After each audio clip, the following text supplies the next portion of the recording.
주님께서 여러분과 함께 또한 사제의 영과 함께 마테오가 전한 거룩한 복음입니다. 주님 영광 받으소서. 그때 제자들이 예수님께 다가와 왜 저 사람들에게 비유로 말씀하십니까? 하고 물었다. 예수님께서 그들에게 대답하셨다. 너희에게는 하늘나라의 신비를 아는 것이 허락되었지만 저 사람들에게는 허락되지 않았다. 사실 가진 자는 더 받아 넉넉해지고 가진 것이 없는 자는 가진 것마저 빼앗길 것이다. 내가 저 사람들에게 비유로 말하는 이유는 저들이 보아도 보지 못하고 들어도 듣지 못하고 깨닫지 못하기 때문이다. 이렇게 하여 이사야의 예언이 저 사람들에게 이루어지는 것이다. 너희는 듣고 또 들어도 깨닫지 못하고 보고 또 보아도 알아보지 못하리라. 저 백성이 마음은 무디고 귀로는 제대로 듣지 못하며 눈은 감았기 때문이다. 이는 그들이 눈으로 보고 귀로 듣고 마음으로 깨닫고서는 돌아와 내가 그들을 고쳐주는 일이 없게 하려는 것이다. 그러나 너희의 눈은 볼 수 있으니 행복하고 너희의 귀는 들을 수 있으니 행복하다. 내가 진실로 너희에게 말한다. 많은 예언자와 의인이 너희가 보는 것을 보고자 갈망하였지만 보지 못하였고 너희가 듣는 것을 듣고자 갈망하였지만 듣지 못하였다. 주님의 말씀입니다. 그리스도님 참여합니다.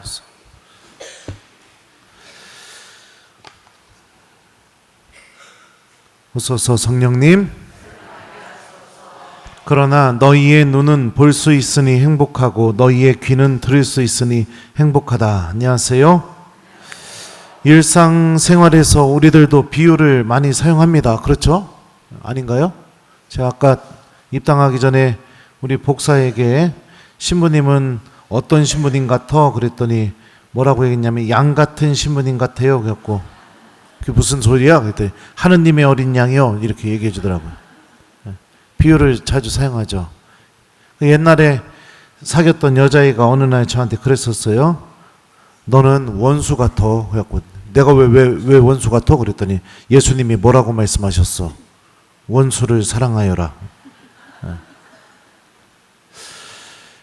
제가 언젠가 우리 본당에서 주일학교 아이들한테 고해성사에 대해서 설명할 때 어떻게 가르쳤냐면 고해성사는 세탁기랑 같다 이렇게 얘기를 했었어요. 그래서 더러워진 옷을 다음 날에도 또 입는 사람은 없지 않느냐. 더러워지면 세탁기에 넣으면 깨끗하게 빨래가 되어서 또 깨끗하게 입을 수 있지 않느냐. 고해성사는 그런 거와 똑같다 그랬는데 한 아이가 천년성체를 끝나고 나서 매주 고해성사를 보는 거예요. 매주. 네. 한편으로는 되게 마음이 기뻤고 또 한편으로는 다음부터는 세탁기라고 하지 말아야겠다. 너무 자주 보니까. 네. 그런 생각이 들었던 적도 있습니다.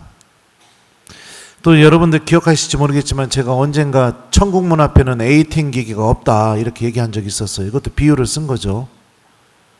장례식장 갔는데 내가 현찰이 없어서 조문하려고 ATM기에서 돈을 뽑으려고 했는데 돈이 없으면 어떻게 되냐. 그 빈소에 못 들어가지 않느냐. 평상시에 준비를 했으면 안주머니에 내가 조문할 때 부의금을 준비해서 왔으면 빈소에 ATM기가 없어도 들어갈 수 있지 않느냐. 신앙생활도 마찬가지다. 닥쳐서 뭘 하려고 하는 게 아니라 일상의 삶 안에서 준비가 되어 있어야 그 삶이 천국으로 인도해 준다. 이렇게 강론했던 적이 있었을 겁니다.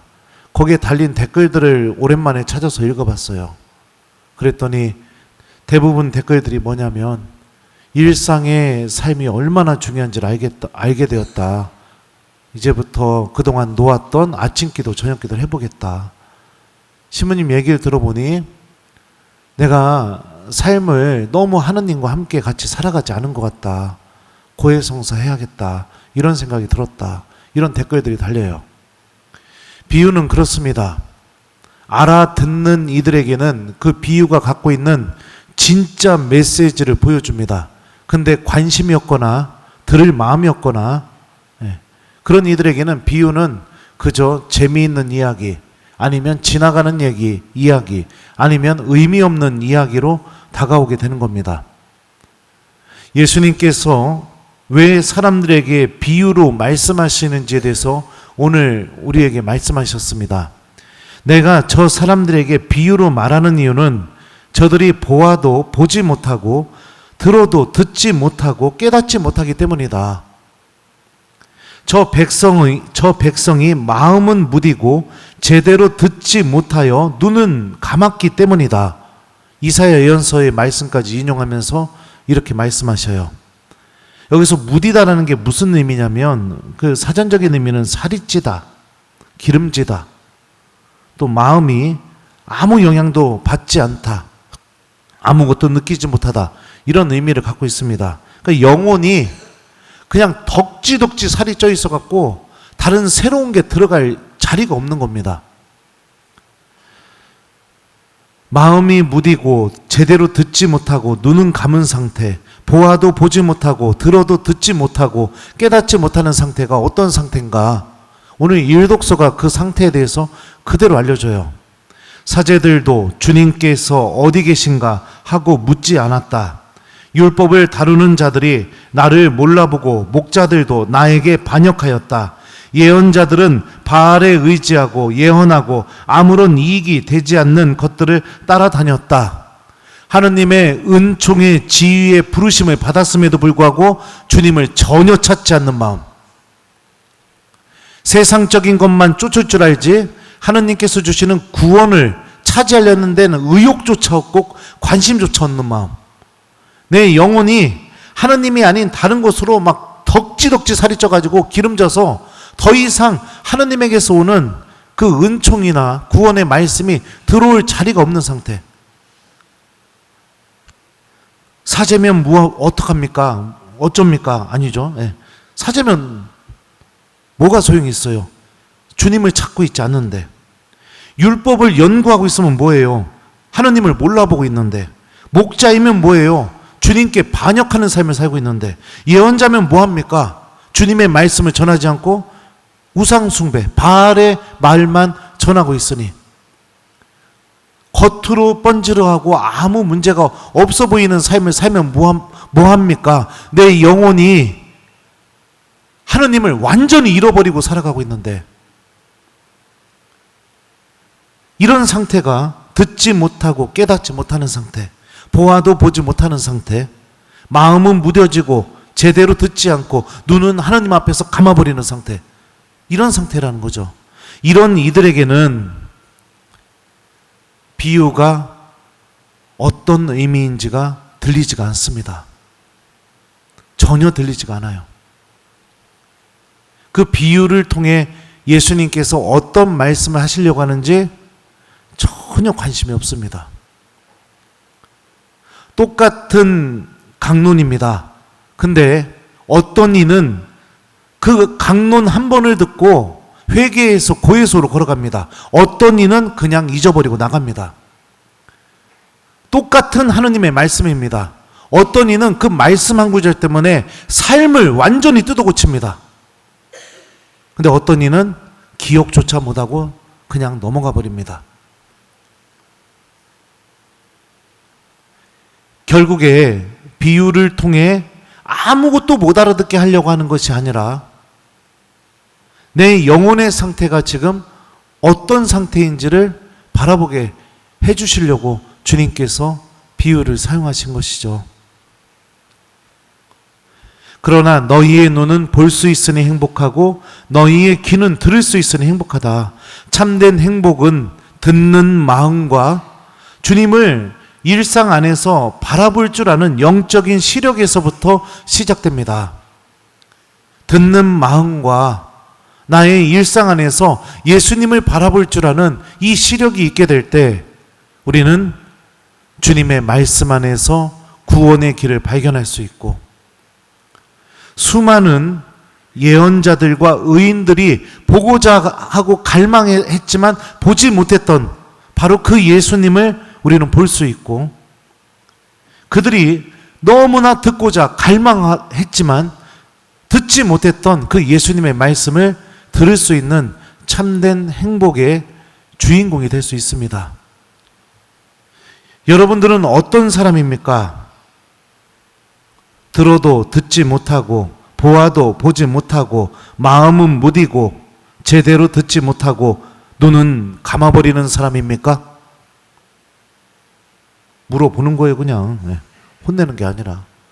아니면 많은 예언자들과 의인들이 보고자 했던 그 예수님을 볼 줄 알고 그들이 듣고자 갈망했던 그 주님의 말씀을 귀담아 들을 줄 아는 사람입니까? 똑같은 비유였습니다. 어떤 어린이에는 고해성사가 세탁기라고 하니 매주 고해성사 작은 것 하나까지도 깨끗하게 하고 싶어서 고해소로 오는 그런 어마어마한 힘을 드러냈습니다. 어떤 어린이에게는 3달이 지나던 4달이 지나던 고해소로 절대 오지 않는 그런 일이 벌어졌죠. 똑같은 비유였습니다. 천국문 앞에 에이팅기가 없다는 이 비유. 어떤 이에게는 그동안 하지 않았던 일상기도를 시작하게 되는 계기가 되었고, 내가 잘 살아야겠구나, 삶을 잘못 살았구나, 뉘우치면서 고해소로 오는 계기가 되었습니다. 어떤 이에게는 그냥 그저 웃고 재미있는 이야기로 끝났을 뿐이죠. 어떤 마음을 갖고 있습니까? 세상적인 것들로 살이 디룩디룩 쪄 있으면 귀가 들리지 않습니다. 눈이 보이지가 않습니다. 그래서 깨닫지가 않습니다. 왜요? 주님 말씀 듣지 않아도, 예수님을 바라보지 않아도 나에게는 뭐만 있으면 돼요? 돈만 있으면 돼요. 그것만 있으면 삶을 잘 살 수 있어요. 그럼 불행한 사람이 되지 않았으면 좋겠습니다. 사제가 주님을 잃어버린다면, 율법을 연구하는 이가 하느님을 알아보는 법을 잃어버린다면, 목자들이 주님을 따르는 법을 잃어버린다면, 예언자들이 주님의 말씀을 잃어버린다면 모든 것을 잃어버린 것과 같습니다. 그렇죠? 신앙인이 주님의 말씀을 듣는 법을 잃어버린다면, 주님을 이웃들 안에서 바라보고 성체 안에서 바라보는 법을 잃어버린다면 모든 것을 잃어버린 것과 똑같습니다. 여러분들은 들을 수 있는 사람이고 볼 수 있는 사람이라는 거, 주님은 이미 그 은총을 여러분들에게 넣어주셨다는 걸 기억하시기 바랍니다. 주님이 오늘 복음에서 또 얘기하셨잖아요. 저기 뭐예요? 갖고 있는 사람은 어떻게 된다고 했어요? 사실 가진 자는 더 받아 넉넉해지고 가진 것이 없는 자는 가진 것마저 빼앗길 것이다. 은총을 갖고 있는 자들은 그 은총을 통해 또 다른 은총을 더 받아서 은총의 은총이 보태어져서 넉넉해질 겁니다. 근데 내가 갖고 있는 은총조차 하찮게 여기는 자는 그 갖고 있는 은총마저 빼앗겨서 아무것도 갖고 있지 않은 사람이 될 겁니다. 신앙생활은 오래 했는데 내 내면에는 하느님을 찾는 마음이 전혀 없는 빈 껍데기 같은 신앙생활. 사제가 하느님을 찾는 마음을 잃어버린 것과 같은, 예언자가 주님의 말씀을 전하는 법을 잃어버린 것과 같은, 목자가 주님을 따라가는 법을 잃어버린 것과 같은, 겉은 멀쩡한데 속은 빈 껍데기, 아무것도 없는 그런 삶이 되겠죠. 걱정하지 마세요. 제가 여러분들 복음이 들리게 하려고 몸부림치면서 노력하고 있으니까요. 하느님의 말씀 기억하라고 그렇게 노력하고 있으니까요. 말씀을 붙들고 그 말씀 안에 담겨있는 하느님의 은총을 차지했으면 좋겠습니다. 미사 때마다 들려지는 말씀은요, 오늘 일독서에 나오는 예레미야뿐만이 아니라 수많은 예언자들, 수많은 의인들이 듣고 싶어 했던 주님의 말씀이었습니다. 미사 때마다 내 손바닥 위에 올려지는 성체는요, 수많은 예언자들과 수많은 의인들과 수많은 순교자들이 보고 싶어 했던 예수님이었습니다. 우리는 들을 수 있고 볼 수 있는 사람이니 참된 행복의 주인공들입니다. 그러니 듣는 마음과 보려는 마음을 잃어버리지 마시고, 주님의 말씀이 내 마음을 건드렸다면 그 말씀이 인도하는 대로 용기 있게 내 삶을 하나씩 하나씩 바꿔나가는 하느님의 자녀가 됐으면 좋겠어요. 숙제는 여러분들 오늘 주무시기 전에 내일 복음 말씀 천천히 한번 읽어보시고, 이 말씀 안에 담겨있는 하느님의 뜻이 무엇인지, 주님께서 나에게 어떤 이야기를 하고 싶어 하는지 곰곰이 생각하는 저녁이 됐으면 좋겠어요. 그리고 내일 하루 그 말씀으로 살아가는 하루가 되도록 노력해 봅시다. 그러나 너희의 눈은 볼 수 있으니 행복하고 너희의 귀는 들을 수 있으니 행복하다. 아멘.